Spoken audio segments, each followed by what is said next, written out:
20 years on, from 2003, February, March, you were all here, perhaps not the young ones, you were all here protesting, all here and all across Australia, and millions all across the world protesting the illegal invasion of Iraq. Well, we were right to do that. You were right to protest. We were right to protest. History is on our side. And we are on the right side of history now regarding AUKUS. To enter a foreign war is a dramatic and extraordinary diversion from the usual progress of a nation. The horrors of Iraq and what unfolded in that invasion and the long drawn-out occupation remind us that the gravest decision a government will ever make is the decision to go to war. Governments must do all they can to make it harder to go to war, not easier. The chaos and destruction in Iraq, fresh in our minds and still being played out, remind us of this. But will Australia take on the lessons of Iraq? As millions marched in protest across the world in 2003, I walked the streets of Baghdad trying to convince ordinary Iraqis that Australians did not want to kill them. They replied, if Australian people don't support a war, if Australian people went out to protest, how can Australia send their armies and come here with your bombs and guns? That's what the Iraqi people asked. The Australians don't support war. Why are you sending your troops to a war? It's a very good question. It's a good question with a very bad answer. Despite being a so-called democracy, it is not the people, via our elected representatives in Parliament, who decide whether Australia goes to war. That's extraordinary, even as I say it. And I think most Australians on the street don't even realise that. We just assume as a democracy that our elected representatives would take our views to Parliament and debate and scrutinise a decision to go to war, and then they will vote. Well, that doesn't happen. Australia's antiquated and opaque system allows the Prime Minister and the Executive alone to make the call without parliamentary oversight.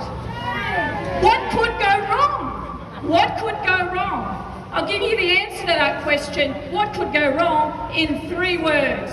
Vietnam, Afghanistan and Iraq. That's what goes wrong when you have no parliamentary oversight to the decision to go to war. The cost of war is intergenerational. It's borne by the whole of society via injury, via trauma, and the diverting of massive amounts of taxpayer funds away from urgent needs in health, in education, and in housing.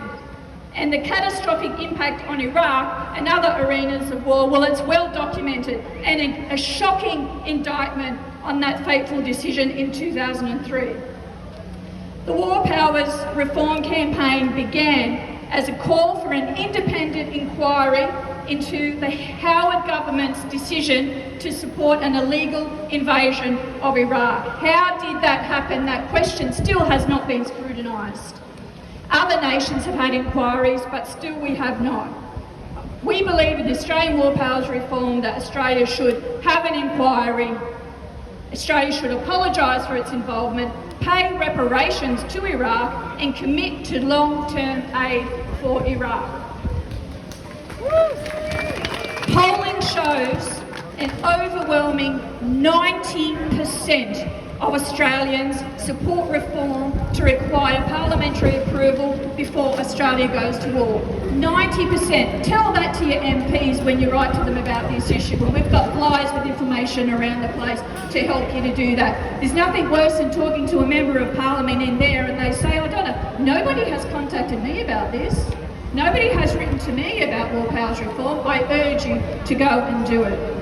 Modest legislative change will bring us into line with comparable liberal democracies around the world who do this.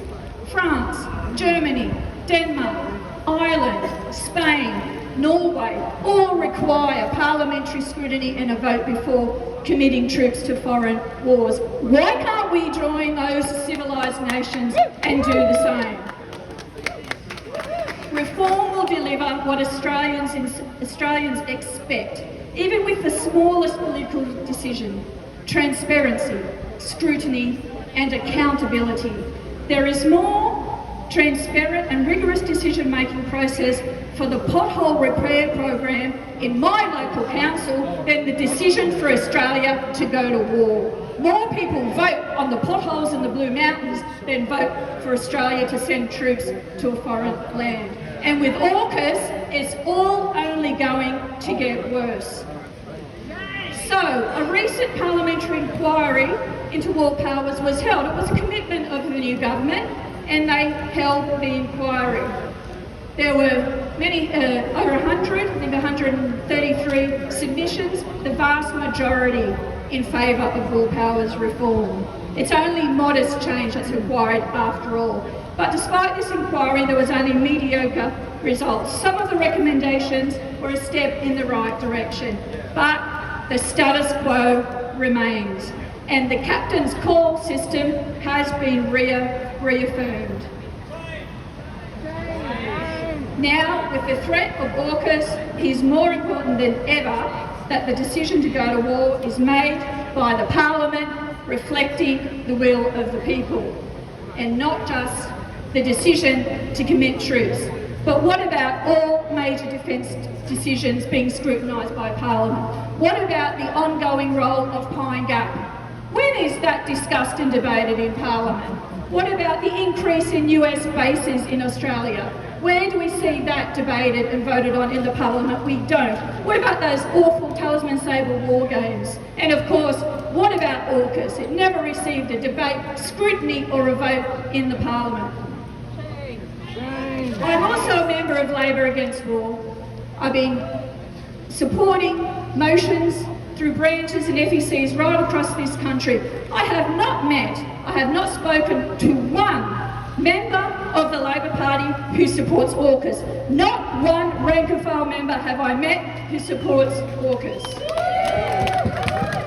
But I've heard from many rank and file members who are hesitant. And they are hesitant because they don't want to embarrass the government.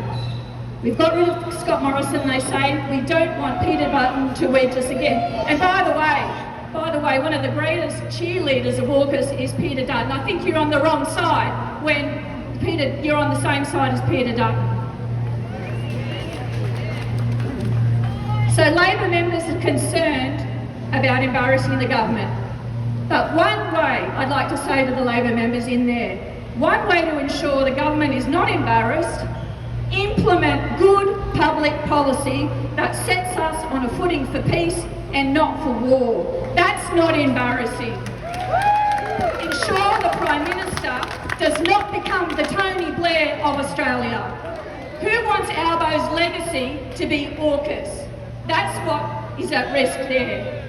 The government talks about deterrence. They're going to get up there in the conference today and say we need AUKUS because it's a deterrence. Well, I beg to differ. More US bases in Australia is not a deterrence. AUKUS is not a deterrence. More sophisticated weapons are not a deterrence. Nuclear submarines are not a deterrence. Deterrence occurs, peacemaking occurs with good, sound, independent foreign policy, good diplomacy that transforms our enemy into our friend. That's what we need, and that's not embarrassing.